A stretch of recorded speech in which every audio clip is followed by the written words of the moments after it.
Hello there, my young readers, and welcome back to the channel. And if you're new, welcome. We've got another great story for you guys, and it's Arthur who's bringing it in. But let me also encourage you all to hang out after the story because Triangel and I usually have a really good discussion about the story and sometimes a little bit more. So, if you guys are ready, you want to run off, go get your snacks, go get your drinks, make sure you pause, go use the bathroom, come on back, sit back, relax, and stay tuned.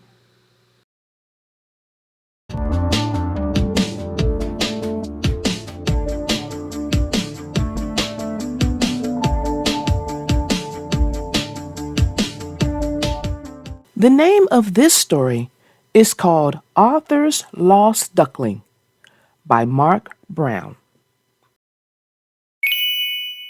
Arthur and Buster were sailing boats. "Look at the ducks," said Arthur. "I bet they could use a snack," said Buster. They tossed some crackers into the water. The littlest duck swam over to Arthur and Buster. Arthur tossed him some crackers. "He's so cute," said Buster. When the crackers were gone, the ducks swam away. Later, Arthur and Buster noticed the box of crackers began quacking. "It's one of the ducklings," said Buster. "He's all alone," said Arthur. "Let's take him home." Arthur took the duckling home on his bike. "He thinks he's flying," said Buster. "Bye, little guy," said Buster. "See you in the morning." "See you, Buster," said Arthur. "I'm home," said Arthur. "And I have a surprise." "Quack," said the duckling. "Can I keep him?" asked Arthur. "His mother left him in the park." "He's so cute," DW said. "He needs to be free," Mom explained. "But I guess he can stay here tonight." "It's okay, pal," said Arthur. "He won't bite." Pal sniffed the duckling. "Quack," said the duckling. Soon, the duckling followed Pal everywhere. Arthur filled the tub with water. The duckling splashed and shook his feathers. "I'm not taking my bath with a duck," said DW. Later, Arthur made a little nest for the duckling. "Tomorrow, I'll teach you to fly," said Arthur.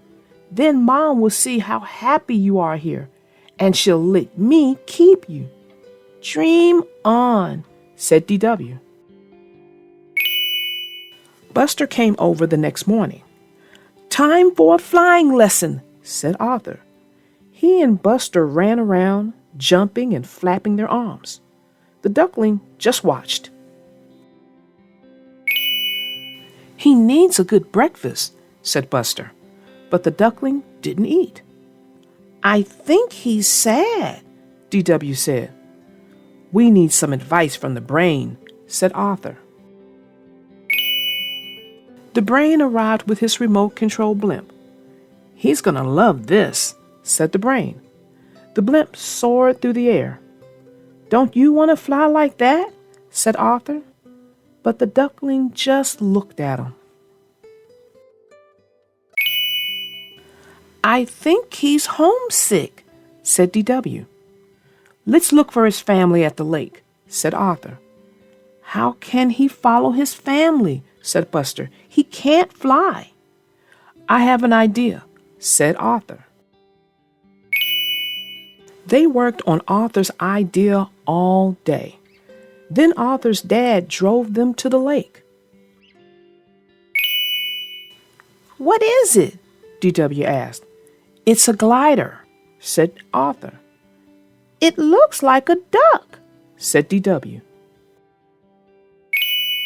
Arthur threw the glider into the air. "Come on," he said. "Fly." The duckling flapped his wings, but nothing happened. "It's not working," said DW. "You can do it," said Arthur. The duck flapped his wings, and this time he took off. The glider fell to the ground, but the duckling continued to fly. They all heard a quack, then many quacks. It was the mother duck and her ducklings. "Look," said DW. "She knows it's her baby." "We did it," said Arthur. "He's back with his family." "Hooray!" said DW. "Now I can take a bath." Well, that ends our story. And what do you know? Arthur was able to get the little duckling to fly. That was pretty cool. I thought it was nice too, but I'm kind of thinking that Arthur probably should have let the little duckling stay there at the park, because that mother knew the duckling wasn't there, because she came looking for him.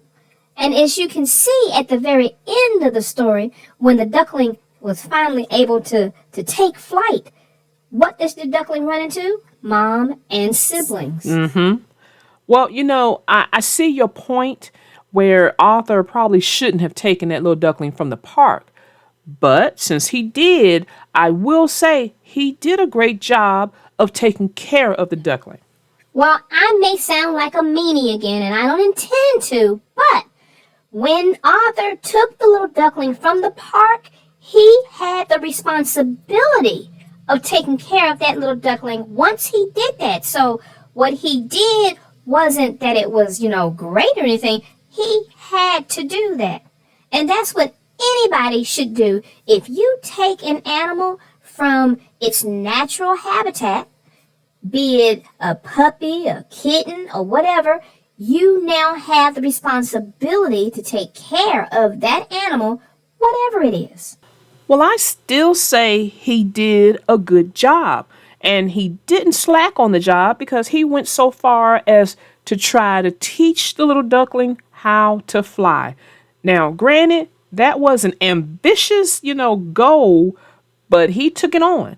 And it's good that he noticed that for some reason, the duckling wasn't enjoying himself anymore. He wasn't thriving.